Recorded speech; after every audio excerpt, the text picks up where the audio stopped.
Pessoal, continuamos hoje com a nossa série de vídeos sobre as dicotomias socirianas. E para hoje eu escolhi uma segunda dicotomia muito interessante que até hoje tem despertado o interesse de muitos pesquisadores, que é a definição do signo linguístico e a dicotomia que isso gera. Eu escolhi o capítulo Princípios Gerais, o capítulo 1, Natureza do signo linguístico.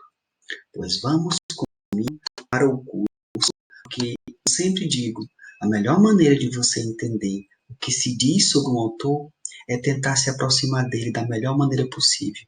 E a Vulgata de Saussure, com certeza, é a melhor fonte para iniciar os seus estudos sobre as dicotomias de Ferdinand de Saussure.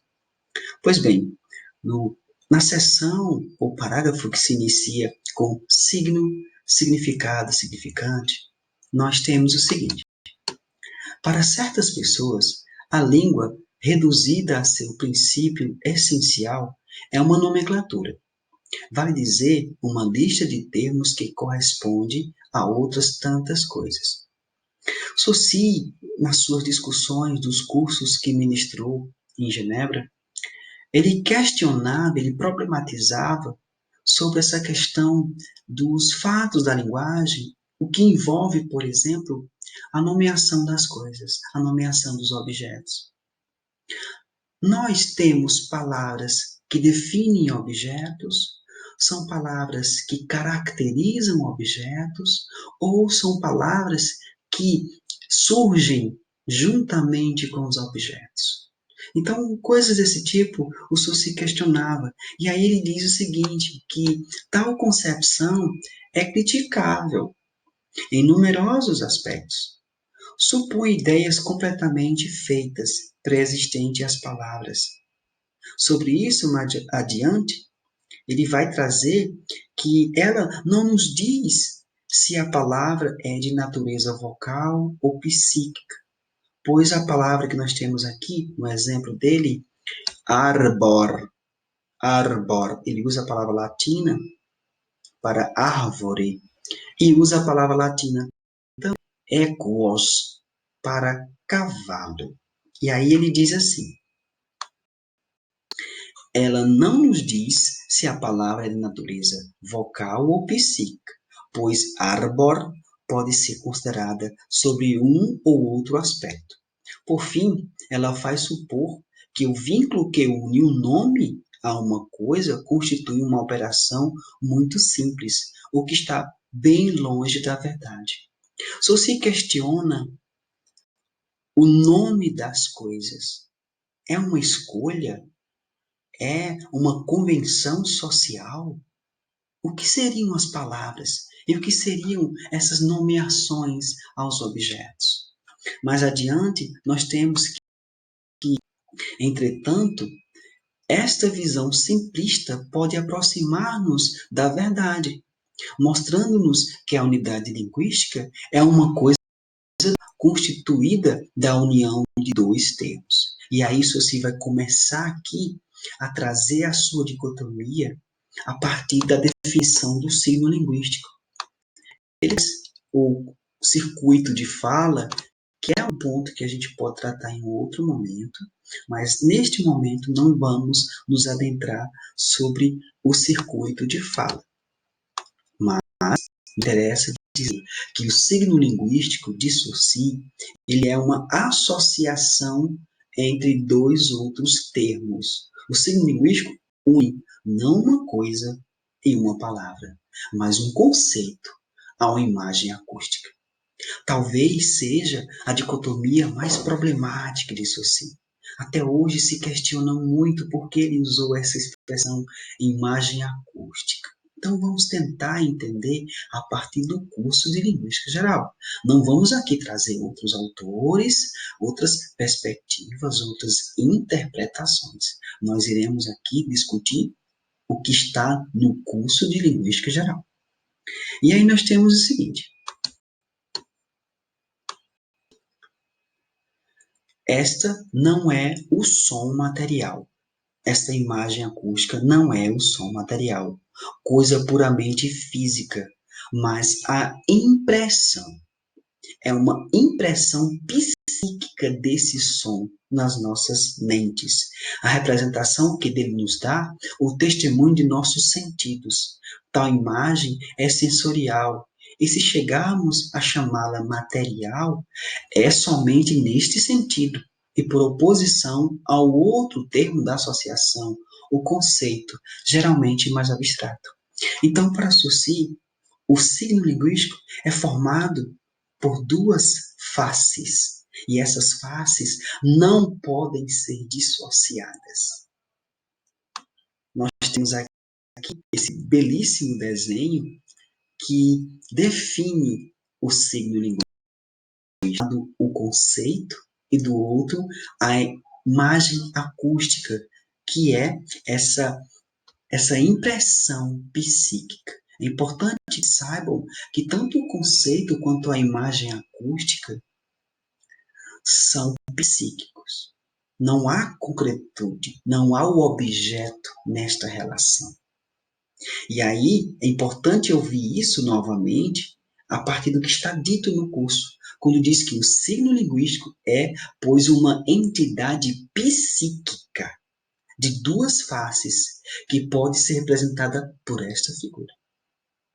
Mas adiante diz que esses dois elementos estão intimamente unidos e um reclama o outro. Quer busquemos o sentido da palavra latina arbor, ou equus, ou a palavra com que o latim designa o conceito árvore. Está claro que somente as vinculações consagradas pela língua nos parecem conformes à realidade, e abandonarmos e tentar abandonar toda e qualquer outra que se possa imaginar. E aí é interessante essa nota de rodapé, que ela com certeza ela veio dos organizadores da Vulgata, que diz que o termo de imagem acústica parecerá talvez muito estreito, pois ao lado da representação do som de uma palavra, existe também a de sua articulação, a imagem muscular do ato fonatório. Então, assim, é interessante que a gente separe essa realização do som propriamente com essa imagem gravada na nossa mente. Então, temos que separar a fonação, que é um ato físico, fisiológico porque envolve o aparelho fonador, é físico porque a gente emite um som. Então, temos uma separação aí. E aí ele diz que a imagem acústica é, por excelência, a representação natural da palavra, enquanto o fato de língua virtual, fora de toda realização pela fala. O aspecto motor pode, então, ficar subentendido ou, em outro caso, não ocupar mais um lugar subordinado em relação à imagem acústica. E aí nós temos aqui uma outra figura. De um lado, árvore, arbor. Temos uma representação da imagem árvore, que não é o objeto, mas é só uma representação, arbor. Esta definição suscita uma importante questão de terminologia. Chamamos signo a combinação do conceito a da imagem acústica, mas, no uso corrente, esse termo designa geralmente a imagem acústica apenas, por exemplo, a palavra arbor. Esqueces que se chamamos a árbor signo é somente porque exprime o conceito árvore de tal maneira que a ideia da parte sensorial implica a do total. É importante que separemos esses dois elementos, mas apenas a nível de compreensão. A imagem acústica, a impressão mental, e o conceito, a ideia. O signo só pode existir quando há a conexão entre o conceito e a imagem acústica. Uma característica que ela define propriamente o signo, cria a arbitrariedade do signo. Então, Saussure vai dizer que os signos são arbitrários, são convencionais. O que isso quer dizer? É que não cabe ao falante determinar, por exemplo, que isso daqui é um livro.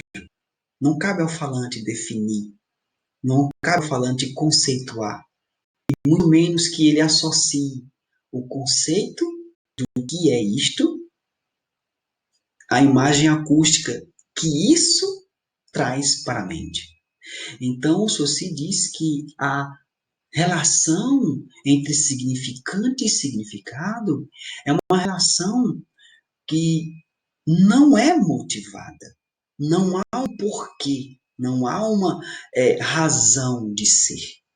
Outra característica desse signo, que além dele ser arbitrário, também um caráter linear. O que isso quer dizer?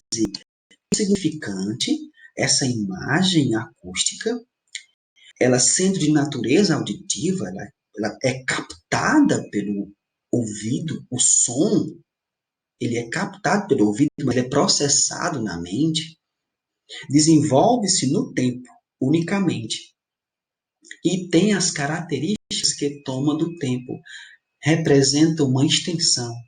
Essa extensão é mensurável numa só dimensão. Essa dimensão ela é linear. Isso se quer dizer com isso que quando nosso aparelho auditivo capta o som, ele capta o som numa sequência linear. E essa sequência linear também é captada pela nossa mente. Então, o significante ele é uma cadeia, ele é uma sequência. Quando nós pensamos no fonema enquanto unidade distintiva, nós temos na mente uma sequência de fonemas que constitui a palavra. Dizemos, por exemplo, a palavra casa.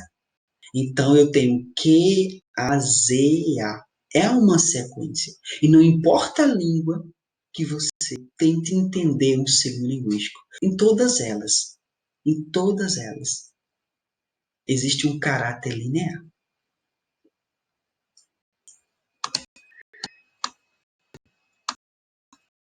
Aqui possamos encerrar esse primeiro momento dessas duas características do signo linguístico, é preciso dizer ainda que, em certos casos, isso não aparece com destaque. Se, por exemplo, acentuo uma sílaba, parece que acumulo num só ponto elementos significativos diferentes, mas trata-se de uma ilusão. A sílaba e seu acento constituem apenas um ato fonatório. Não existe dualidade no interior desse ato, mas somente oposições diferentes com o que se acha a seu lado. Então, o Saussure vai dizer que por mais que nós venhamos a pensar numa palavra em relação à sua realização fonética, isso nada muda o caráter linear. Isso nada muda a cadeia de fonemas mentais. Então, o signo linguístico é essa união entre o significante e o significado, porque quando o Saussure chama conceito, chama imagem acústica, os termos que ele usa a todo instante sempre se referem significante, significado, significante, significado. O significado como esse conceito e o significante como essa cadeia de fonemas mentais. Então é isso. Deixo aqui vocês com mais vontade de conhecer o curso de linguística geral e por hoje é só.